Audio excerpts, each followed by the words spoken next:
They always told me makeup was about confidence. But in that world, it wasn't about revealing beauty. It was about hiding the truth, and I was one of the best at it. They used to call me the girl with the lightest hands, not because I was soft, but because I could apply foundation on a trembling face without making the fear show through. Because I knew how to cover bruises without asking where they came from. Because I never said the wrong thing when a woman whispered, "Make me look like I haven't been crying." Now, no one calls me anything. Not in public, at least. Not since they wiped my name off the salon wall and told the clients I'd resigned. Not since they posted the internal email saying I had leaked sensitive client profiles, with just enough vagueness to ruin me. I didn't leak anything, but I had seen too much. And in a place like Maison Véra, that was more dangerous than stealing. Today, I work in a tiny studio tucked into the back of a courtyard in Marseille. Aline's atelier, it says in faded gold on the glass. Inside,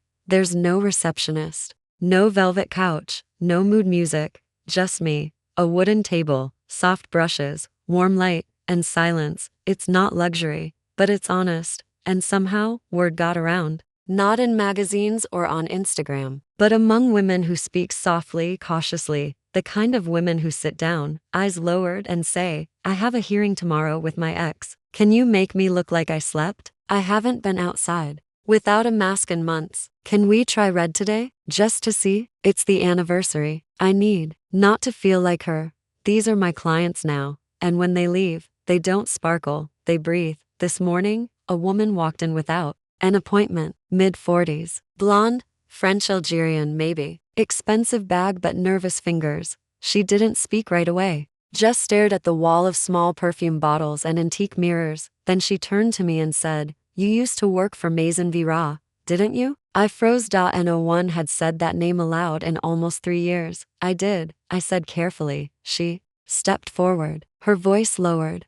"My daughter worked there, still does actually, on weekends. She says, something is going wrong. They're asking her to log extra hours but not on contract. They say if she speaks up, she'll never work in this industry again." I nodded slowly, same tactics, same fear. She leaned closer. "She doesn't want to talk to me, but she adores you," said the other girls. "Still tell stories about how you once fixed a bride's makeup with tears in your eyes." I swallowed hard. The woman placed an envelope on my table, a card inside, a phone number, and a name, Julie. I remembered her, the intern who used to hide her inhaler under the counter because she wasn't allowed personal items on the floor. "She trusts you," the mother said. "I don't know what I expect, but maybe you could talk to her."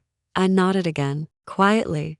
Because what do you say when the past comes knocking? Not for revenge, but to ask if you still care enough to protect someone else? That night, I walked to the mirror in my studio, the one with the cracked edge I never replaced. I looked at myself, not as an artist, not as a victim, just as a woman who once stayed silent and paid the price. And I whispered, "We're not finished yet, are we?" The mirror didn't answer, but I knew. The truth hadn't been wiped away. I had just been waiting. The most dangerous thing I ever did wasn't speaking up. It was noticing who flinched when the owner passed. Noticing which brushes were replaced too fast. Noticing the cracks under the gloss. Back then, Maison Véra wasn't just a beauty salon. It was a stage. Every morning at 7:30, the staff would line up pressed uniforms, nude lipstick, low ponytails, and await Madame Véra's entrance like she was royalty. She would glide through the marble lobby like perfume incarnate, always in soft gray or powder blue, always wearing that glassy smile that didn't quite reach her eyes. Her motto hung behind reception in gold script, "Every woman deserves to be unforgettable." What she meant, of course, was, every woman should look expensive enough that no one dares to forget her. I was hired young, 24, straight out of a cosmetic academy in Nice, top of my class, dream in my pocket. My first day, I stood beside Chantal, the head stylist, 5 years older, sharp-tongued and smooth-handed. She took one look at me and said, "Keep your chin down and your mascara waterproof. You'll last longer." I thought she was joking. She was in single quotes in those first months. I loved the precision of it all, the clean symmetry of eyeliner, the way foundation could soften even the harshest secrets, the hush in the air when a bride walked out glowing. But soon, I began to notice that some women paid in cash and never gave their full name. that certain clients always requested the quiet girl meaning me because I wouldn't ask questions, that Véra's office had a locked drawer no assistant was allowed to touch. Then one day, I stayed late, a mistake, or maybe fate. Chandel had forgotten her scarf. She rushed back and just as I was tidying up the main mirror, but she didn't know I was there, and I didn't call out from the hallway. I saw her slip into Véra's office using a code she wasn't supposed to have. She opened that locked drawer, pulled out a stack of printed forms, medical consent documents, client notes, photographs, a spreadsheet with what looked like altered timestamps. She snapped photos quickly on her phone, then closed the drawer and rushed out again, never once looking back. I froze, not from fear, from certainty. I knew in that moment that whatever she'd just seen wasn't meant to be seen by anyone. The next day, everything felt sharper, colder. Véra didn't greet me. Chandel avoided my eyes. And Julian, my boyfriend at the time, head of logistics, suddenly asked me to sign an NDA just for paperwork housekeeping. I didn't sign it. I never even took it home. 3 days later, my contract was terminated. No explanation, just a statement posted internally that I had violated client privacy protocol and was no longer affiliated with Maison Véra. The worst part wasn't losing the job. It was the silence that followed. Chandel didn't text. Julian blocked me, even the junior assistants, the girls I once trained. They avoided my calls. I became radioactive, invisible, unhireable, and Véra. She sent a bouquet to my building, white lilies, no card, a warning masked as condolence. Back in the present, I opened Julie's number, typed one word, coffee, no signature, no explanation. If she answered, I'd know she was ready. If she didn't, well, some girls learn the hard way that lipstick doesn't stop people from lying. It just makes them look better while they do. He never yelled, never raised a finger. His cruelty was quieter than most, and far more dangerous. It had been nearly 3 years since I'd last seen Julian, and I hadn't planned on seeing him again, not ever, not even in the distant fog of a future where I was healed and he was forgotten. But fate has a taste for irony, and irony wears tuxedos. The charity gala was for a women's wellness fund in Aix-en-Provence. I wasn't attending as a guest, just helping backstage, doing touch-ups for the panelists who were about to speak. It was a volunteer thing, discreet. I liked it that way. No lights, no limelight, just powder and presence, until I stepped into the hall for a moment's breath, turned and saw him, Julian Martin, same posture, same careful haircut, same confident air, like the world owed him a stage and someone was always applauding just out of sight. He was standing near the champagne table, laughing with a small group of investors, a white pocket square in his jacket, cufflinks shaped like keys. Of course, he always liked reminding people he held the doors. I turned away instinctively. Too late. Aline, the voice was smooth, dipped in casual surprise, painted in false warmth. I didn't turn back, but he was already walking over, glass in hand, tailored charm radiating like cologne. You look well, he said. I heard you left the industry. I smiled slightly. I didn't leave. I was erased. He blinked just once, then recovered. You always were poetic. Still doing makeup? Yes, I said, tilting my head. And now I know how to clean more than just faces. There was a flicker in his eyes, just for a second, but I saw it. He stepped closer, lowering his voice like he used to when he wanted to seem sincere. You know, Aline, that whole thing with Véra, the contract, it wasn't personal. You were caught in something bigger. I stared at him. No, Julian, I was caught in your hands. He looked puzzled. I clarified, your clean hands. The ones that signed the termination form. The ones that didn't stop Chandel from throwing me under the bus. The hands that always stayed clean. Because you made sure someone else took the fall. He sighed. Aline, we've all moved on. I'm working with NGOs now. I've changed. I haven't, I said, and for the first time, I saw fear small, sharp at the edge of his perfect smile. Because I wasn't angry, I was composed, and nothing scares a manipulator more than someone who no longer needs to scream to be believed. Before he could respond, I leaned in close enough for only him to hear. There's a girl at Maison Véra. She's scared. They're still doing it. His mask slipped again, just a fraction. I smiled wider. I wonder how many emails your name is still attached to. I wonder how many interns were told to log hours off record. I wonder how long you think you can hold that glass without it cracking. Julian stepped back, then turned and walked away too quickly for a man who claimed indifference. That night, I got a message from an unknown number. They started deleting things from the internal drive. Someone's panicking. I stared at it.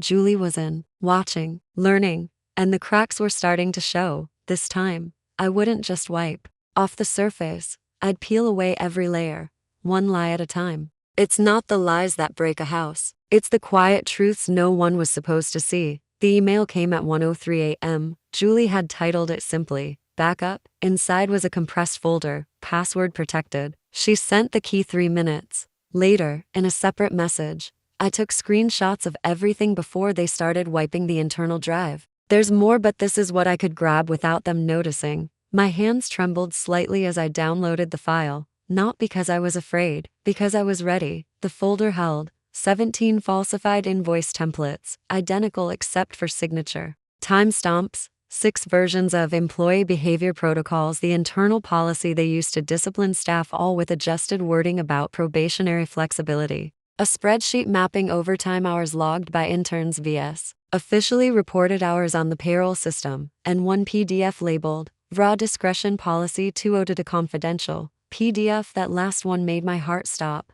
I opened it. Inside was a clause that chilled me, not because of what it said, but because I remembered the exact moment it was used against me. Any breach of verbal confidentiality standards, including negative expression regarding client behavior or in-house protocols, may result in immediate dismissal without compensation or appeal. It wasn't a policy. It was a threat, dressed in legal language, and they had made every girl sign it. Julie included one more thing, a screenshot of an internal group chat. There were 3 names in the header: Channel, Julian, Véra. The last message, sent just 2 hours ago, was from Chantal. She's quiet, but I don't like it. Let's move her off the front desk rotation next week. They were on to her. Julie was in danger. I called her immediately. She picked up on the second ring. Her voice was calm, but too still, like a person walking across thin ice, careful not to make noise. I saw the message, I said. You need to stop going in. We'll find another way.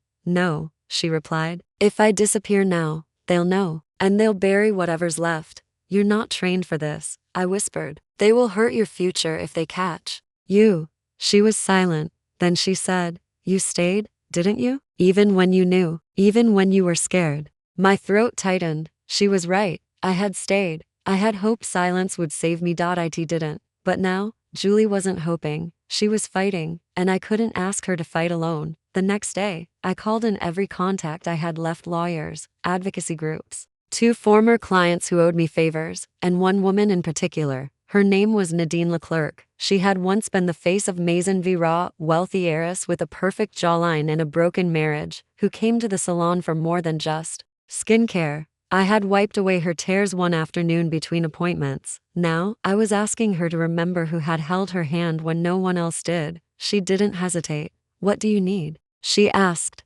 Visibility, I said. And protection. For you? No, I said, for the girl still stuck in the lobby. That evening, a post went live on Nadine's personal blog, a space followed by half the Paris fashion world. Behind the luxury masks we wear, there are women whose voices are silenced to maintain appearances. I used to sit in Maison Véra's private suite every Thursday. I thought I was the client. I never realized the girl with the brush was the one being punished to keep me comfortable. She didn't name names. She didn't have to. The comments exploded, and in the storm that followed, Julie's silence was finally surrounded by something louder. Support. We weren't done, not even close. But as I stared at the growing wave of attention, I realized something I never dared hope for. This time, the cracks wouldn't be patched over. This time, the whole foundation might collapse, and we'd be there not just to watch it fall but to build something better on the ashes. Some women wore pearls, some wore scars, but the most dangerous were the ones who wore both and never let you see which was real. Her name was Valérie Arnaud, a longtime client, one of Madame Véra's most elite regulars. Heiress to an old perfume house, often photographed at charity auctions with champagne flutes and red lips that never smudged. She used to request me personally. Back when I worked the evening shifts, I knew her secrets, but I never expected she remembered mine. I met her at her private apartment near Boulevard Haussmann, a place of soft carpets, Gold picture frames, and mirrors that made everything seem more elegant than it was. I hadn't seen her since the day I was fired. She opened the door in a silk robe, hair pulled back like she'd just stepped out of a dream. Her eyes, however, were sharper than I remembered. "You're brave to come here," she said. "You're smart enough to know why I did," I replied. She stepped aside without a word. We sat in her parlor. No staff, no distractions, just a tray of untouched macarons and 2 untouched glasses of wine. "I saw Nadine's post," she said first, "and I know what this is about." "Do you?" I asked. She sighed. "Aline, we all knew something was off, but no one ever told us the truth, because you didn't ask," I said. "You saw bruised assistants, girls who cried in the locker room, and you looked the other way. You called it drama. You called it low-class sensitivity." She winced. "I didn't mean to. You didn't mean to get involved," I interrupted. "That's the problem." Valerie looked down at her lap, fingers tracing invisible lines across the fabric of her robe. "You were always kind to me," I continued, softer now. "And I believed that meant something. But when I disappeared, you never asked why. You never called." Silence. Then slowly, she reached toward the drawer of the cabinet behind her. From it, she pulled a white envelope, thick, sealed, with a faint red wax stamp on the flap. She placed it on the table between us. "I didn't call," she said, "but I didn't forget." Inside the envelope were printed summaries of private appointments, client preferences, payment details, and more disturbingly, internal notes about behavioral handling, tags like "prone to emotion, likely to escalate, responds to compliments." "They kept files on everyone," she said quietly. "Not just clients, staff too." "And you knew?" I asked. She nodded. "Not everything, but I knew enough." "Why didn't you say something?" "Because," she said, voice cracking, "I was afraid. Not for me, for my daughter. She worked there one summer. They made her sign something. I didn't know what it meant at the time." My breath caught. Her name wasn't Julie, was it? She shook her head. "Clara, but I know Julie. She's strong, too much like you. They won't break her easily." I stared at the papers again. These weren't just administrative notes. They were a map, a record of control, of profiling, of manipulation masked as professionalism. Maison Véra didn't just silence women. They studied them, used their insecurities like brushes, painted them into compliance. I stood up. Valerie rose too. Uncertain. "You don't have to go public," I said. "But you need to choose. Silence or side." She swallowed, then reached into her drawer again and handed me a flash drive. "What's on it?" "A backup of the internal scheduling system," she said. "From last year, before they started deleting. It has the unfiltered notes." I took it, paused. Then, almost as an afterthought, I asked, "Why now, Valerie?" She looked me in the eye, and for the first time, there was no silk, no powder, no gloss, just a woman older, but no less afraid of truth.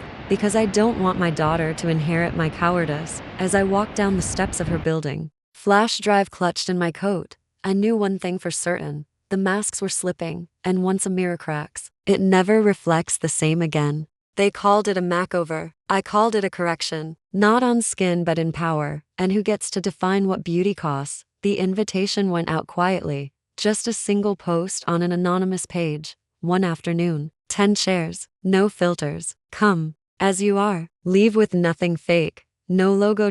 No hashtags. Just a date, a time, and a line at the bottom that read, "We are what they tried to hide." I called it the touch-up project. Not a protest. Not a brand. A gathering. I reached out to former interns, underpaid stylists, ex-clients who left Maison Véra not because they wanted to, but because they had enough dignity left to walk away. We rented a bare-bones gallery space, no chandeliers, no velvet drapes, just white walls and folding chairs, and one long mirror, cracked across one side, on purpose. At 1 p.m. sharp, the first woman arrived. By 1:45, we had 12. Some wore makeup, some didn't. Some wore suits, some wore bruises. All of them carried something invisible that had once been covered up in the name of beauty. I didn't give a speech. I just started, one by one. I sat them in the chair, removed whatever makeup they had gently, carefully, then looked them in the eye and asked, "What do you want to keep?" Not, "What do you want to hide?" Not, "What do you want to fix?" But, "What do you want to honor?" Some said freckles, Some said the bags under their eyes reminders of nights survived, some said scars, others, dimples that only appeared when they cried, and for each one, I applied only what was needed to emphasize who they already were, not a mask, a celebration. By 4 p.m., someone posted a live video. By 6 p.m., the reel had hit 30,000 views. By 9 p.m., 3 influencers had reshared it with captions like, "Finally, beauty with no price tag, this made me cry," and "Smile. Whoever started this, you are power." By morning, I had 6 missed calls, 1 from an old acquaintance, 1 from a minor TV producer, and 1 from Chantal. I didn't answer hers. Instead, I answered Julie's text. "Did you see it?" She wrote, "They're panicking. Emergency meeting called at 9 a.m. sharp." I replied, "Let them. It's just beginning." Then I sent her one photo, the cracked mirror from the gallery, now surrounded by 12 Polaroids of the women who'd sat in the chair, each one smiling, not posed. Free. At noon, I uploaded a short video. No face shown, just my voice. I was once told beauty was about control, that the right powder could erase grief, that the right lipstick could silence doubt. They lied. Beauty is not what they taught you. It's what you carry after surviving them, and we're done letting them sell that back to us. The internet listened. Maison Véra noticed, and somewhere in the boardroom I imagined someone finally whispering, "She's not just bitter anymore. She's building something." They tried to cover their sins with silk and powder, but even the finest cosmetics can't mask rot. When the stench is public. It took them 48 hours, a full day of silence, then another day of internal scrambling. Then came the press release, branded with their gold foil logo, published across social media and emailed to every subscriber. "We are aware of recent online content targeting the reputation of Maison Véra. We deeply value our commitment to women's empowerment and professional excellence. We have no association with the unauthorized events or individuals falsely leveraging our name. Our legal team is actively monitoring defamation and misinformation. No names. No specifics, just enough icy elegance to suggest that I was a fraud, that the women who gathered were misled, and that everything I had built once again was unprofessional." Classic Véra. They didn't attack directly. They dusted the air with innuendo, like fine powder floating in a luxury room, and waited for the public to inhale. But this time, the air wasn't empty, because this time, we had proof. Within hours, a counter trend emerged. Former clients began sharing their own stories, softly at first, then louder. I was made to sign silence clauses before a single consultation. They told me I had to pay extra if I wanted someone emotionally discreet.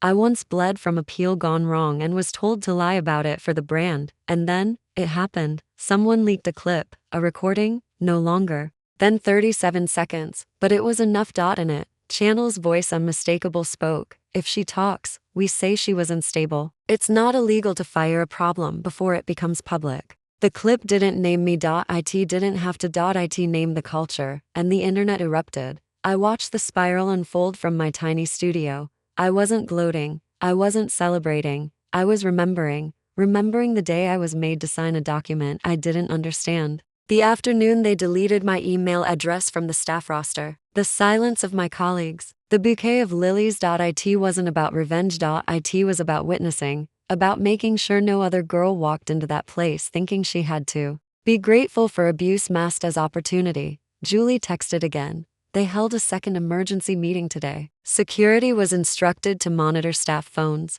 Someone cried in the hallway and Véra called it a personal weakness. I replied, "Hold tight. You're not alone." I wasn't sure if I was saying it for her or for myself, maybe both. That evening, a woman I hadn't heard from in years emailed me. Her name was Colette. She used to be the receptionist, the one who always smiled too widely, always came in an hour early, always wore her hair in a tight bun like she was still in boarding school. She had disappeared after I was fired. Everyone assumed she'd left for a better job, but her email said otherwise. Aline, I didn't leave. I was paid to disappear. They had me sign a statement saying I overheard you threatening Chantal. It was a lie. I didn't want to, but my mother was ill, and they said they'd cover her treatment if I helped make it clean.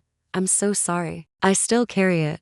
If you want me to speak, I will. I stared at the screen, then closed my eyes. This wasn't just a scandal. It was a system, and we were tearing it down, not with rage, not with lawsuits, but with truth so quiet They echoed louder than any press release. Maison Véra's statement had been an attempt to set the record straight, but powder can only blur the mirror for so long. Eventually, someone wipes it clean, and then the shame doesn't belong to the ones who spoke up, but to those who spent years pretending not to hear them. There was a time I copied her eyeliner, memorized her tone, thought she was Grace in heels. Now I know she was just the first mask I had to peel off. The request came from a local broadcast channel in Marseille. They wanted to do a live segment, Inside the World of High-End Beauty, Glamour or Guilt. They had already reached out to a Maison Véra representative, and somehow out of all the people they could have sent, they sent Chantal. I said yes, not because I wanted confrontation, but because some truths can only be spoken once the whole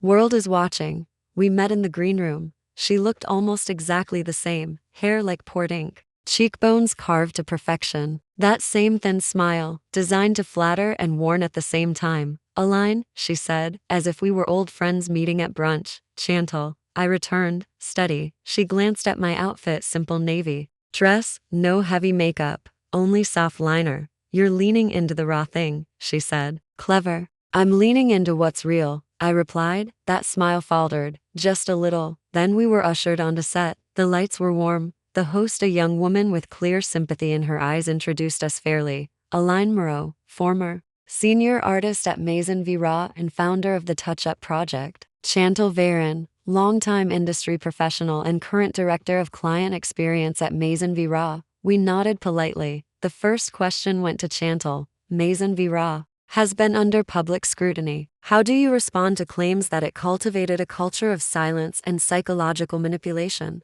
She inhaled, practiced. Maison Véra has always operated at the highest standards of elegance and discretion. We serve elite clientele who expect privacy and excellence. Unfortunately, some narratives online have distorted those values into something sinister. I kept my face neutral. Then the host turned to me. Aline, what made you finally speak out after all these years? I looked straight at the camera. Because someone needed to. Because silence protects no one but the powerful. And because every day I stayed quiet. Another girl signed a contract she didn't understand, believing that abuse was just part of the price for opportunity. Chantal cut in, voice honeyed but firm. Let's be clear, Aline. You were dismissed for policy violations, not because of any imagined injustice. I turned toward her. Policy? You mean the policy where interns had to clock unpaid hours and were told they'd be blacklisted if they complained? The one where employees were labeled emotionally unstable if they cried in the break room? She opened her mouth. I didn't let her. Or maybe the policy where you coached me to lie to a client about a botched treatment, then wrote me up for defensiveness when I hesitated? The host was silent. The camera rolled, and Chantal, who had once stood like a goddess behind the golden chairs of Maison Véra, suddenly looked small. I was loyal to you, I said softly. I trusted you. I believed that strength meant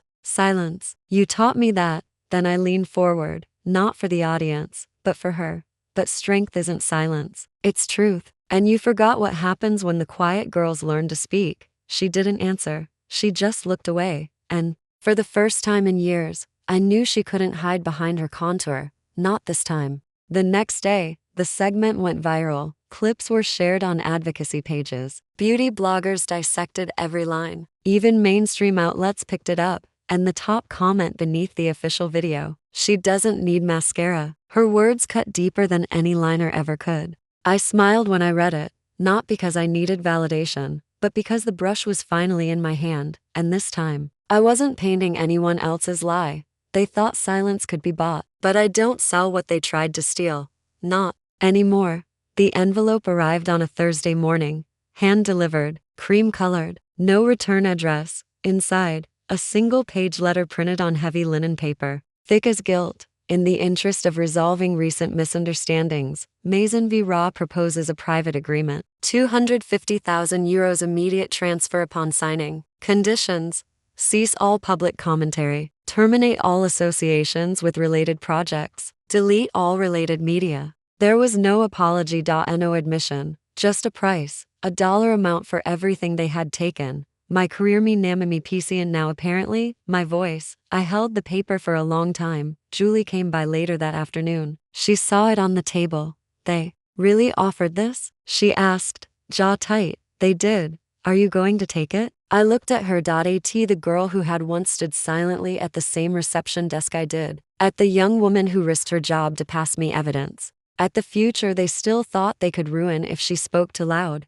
Then I asked her gently, if I take it, what happens to the next girl? The one who hasn't found her voice yet? Who wipes the mirror clean for her? Julie didn't say anything. She didn't have to. I knew my answer. That night, I scanned the document and posted it on the touch-up project site. No commentary. No rage. Just this title. Here's what they think truth costs. It went viral before sunrise. Thousands of shares. Outrage. Articles. Lawyers volunteering to represent me pro bono. Artists offering space for pop-ups. A senator's assistant reaching out to understand more about systemic abuse in private beauty institutions. Maison Véra issued another statement. It was colder this time. We regret that our goodwill gesture has been misunderstood. We remain committed to discretion, dignity, and the clients we serve, but their smoke no longer fooled anyone, not when the light was coming from inside the rooms they once locked shut. A week later, I stood on stage for the first time. Not a fancy gala, not a spotlighted interview, just a community center in Lyon. We had gathered 60 women who had written us privately, teachers, baristas, single mothers, artists, all with stories that never made it to the media. I opened the event with one line: they told us we were too emotional to lead. I say that's the best reason to begin. And then we began. Some days, I still felt the weight of that envelope, not the paper, the insult, that they thought peace could be packaged, that power could be returned like a refund. But I wasn't asking for my place back. I was building one, brick by brick, testimony by testimony, with no script, no filters, no silence, just smoke cleared and light let in. They thought I came to destroy, but I came to rebuild. Not a palace of gold, but a room full of mirrors where no one hides anymore. The news broke on a gray morning in December. Short, clinical, brutal in its clarity. Maison Véra announces closure of Paris flagship location amid legal investigations and public backlash. No ceremony, no final press tour, just an ending, a velvet curtain pulled shut with no applause, and somewhere in that silence, I finally exhaled, not in triumph. In release, I visited the building a week after. Julie came with me. We stood across the street, wrapped in our coats, watching as a single moving van loaded the last of the furniture, gold chairs, lighted vanity mirrors, racks of untouched products. Everything looked smaller now, not majestic, just staged. Like the illusion had finally admitted it was a trick. They're gone, Julie whispered. I nodded. They'll rebuild somewhere, she added. They might, I said. But we already built something better. She smiled. This time, it reached her eyes. 6 months later, I opened the doors to Studio Lumiere, not a salon, not a spa, a space for learning, for healing, for redefining beauty. There were no filters on the walls, no signs telling women what they needed to fix, only chairs, brushes, and a mirror with a quote etched at the bottom. You were always enough. This time, the reflection agrees. We offered workshops, not just in makeup, but in boundaries, negotiation, self-advocacy, undoing the silence they taught us to keep. Some women came after work. Some came in tears. Some came with daughters who watched quietly, taking it all in. Each one left with something more than technique. They left seen. One afternoon, a girl lingered after class. She looked young, 17, maybe 18, long sleeves pulled to her wrists, a nervous thumb rubbing the hem of her jeans. I asked her if she needed anything. She whispered, my boss says I need to smile more, that I look prettier when I don't speak. I didn't correct her. I handed her a brush and said, then, let's teach your hands to speak, and your eyes to answer, and your mouth to say no with a shade he'll never forget. She laughed, not loud, but honest, and in that moment, I realized, this not press, not exposure, not takedowns, this was the real revolution, the quiet reclaiming, the redefinition of what beauty had always been, not a product, but a mirror reframed, one we built together. This is not where the story ends. It's where silence does, the end.